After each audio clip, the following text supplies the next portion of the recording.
ನನ್ನ ನಿರ್ಧಾರ ಅಲ್ಲ ಕನಕಪುರದಲ್ಲಿ ನಿಂತ್ಕೋಬೇಕು ಅಂತ ಹೇಳಿ ಪಕ್ಷ ತೀರ್ಮಾನವನ್ನು ಮಾಡಿದೆ, ಹೈಕಮಾಂಡ್ ನಿರ್ಧಾರವನ್ನು ಮಾಡಿದೆ ಅಂತ ಆರ್ ಅಶೋಕ್ ಅವರು ಹೇಳಿದ್ರು. ಅಂತೂ ಕನಕಪುರ ಎಂಟ್ರಿಗೆ ಆರ್ ಅಶೋಕ್ ಸಿದ್ಧತೆಯನ್ನ ಮಾಡಿಕೊಂಡಿದ್ದಾರೆ. ಮಂಗಳವಾರ ನಾಮಿನೇಷನ್ ಅಂತೆ, ಅಂದಿನಿಂದಲೇ ಪ್ರಚಾರ ಕಾರ್ಯದಲ್ಲಿ ಆ ಭಾಗದಲ್ಲಿ ಆರ್ ಅಶೋಕ್ ಅವರು ತೊಡಗಿಕೊಳ್ತಾರೆ ಅನ್ನೋ ಇನ್ಫಾರ್ಮೇಶನ್. ಸೊ ಇವತ್ತು ಮುಖಂಡರೊಂದಿಗೆ ಆರ್ ಅಶೋಕ್ ಮೀಟಿಂಗ್ ಅನ್ನ ನಡೆಸ್ತಾರೆ. ಆ ಭಾಗದಲ್ಲಿ ಯಾವ ತರ ರಣತಂತ್ರವನ್ನ ಹೆಣಿಬೇಕು ಅಂತ ಹೇಳಿ, ಯಾಕಂದ್ರೆ ಬಿಜೆಪಿ ಅವರೀಗ ದೊಡ್ಡ ಮಟ್ಟದಲ್ಲಿ ಟಾಸ್ಕ್ ಅನ್ನ ಆರ್ ಅಶೋಕ್ ಅವರಿಗೆ ಕೊಟ್ಟಿದ್ದಾರೆ. ಎರಡೆರಡು ಕ್ಷೇತ್ರ ಬೇರೆ ಕೊಟ್ಟಿದ್ದಾರೆ, ಒಂದು ಪದ್ಮನಾಭ ನಗರ, ಮತ್ತೊಂದು ಕನಕಪುರದಲ್ಲಿ ದೊಡ್ಡ ಮಟ್ಟದಲ್ಲಿ ಟಾಸ್ಕ್ ಅಂದ್ರೆ ಡಿ.ಕೆ. ಶಿವಕುಮಾರ್ ಅವರನ್ನ ಸೋಲಿಸುವಂತ ಜವಾಬ್ದಾರಿಯನ್ನ ಪಕ್ಷ ಕೊಟ್ಟಿದೆ.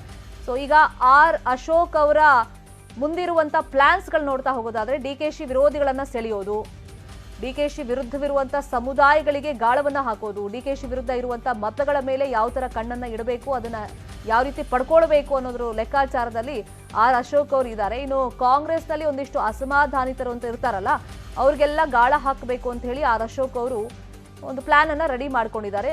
ಒಟ್ಟಲ್ಲಿ ಒಕ್ಕಲಿಗ ಮತಗಳನ್ನ ಡಿವೈಡ್ ಮಾಡಬೇಕು ಅಂತ ಹೇಳಿ ಒಂದಿಷ್ಟು ರಣತಂತ್ರಗಳನ್ನ ಹೂಡಿಕೆ ಮಾಡೋದಕ್ಕೆ ಎಲ್ಲ ತಯಾರಿಗಳನ್ನ ಆರ್ ಅಶೋಕ್ ಅವರು ಮಾಡಿದ್ದಾರೆ.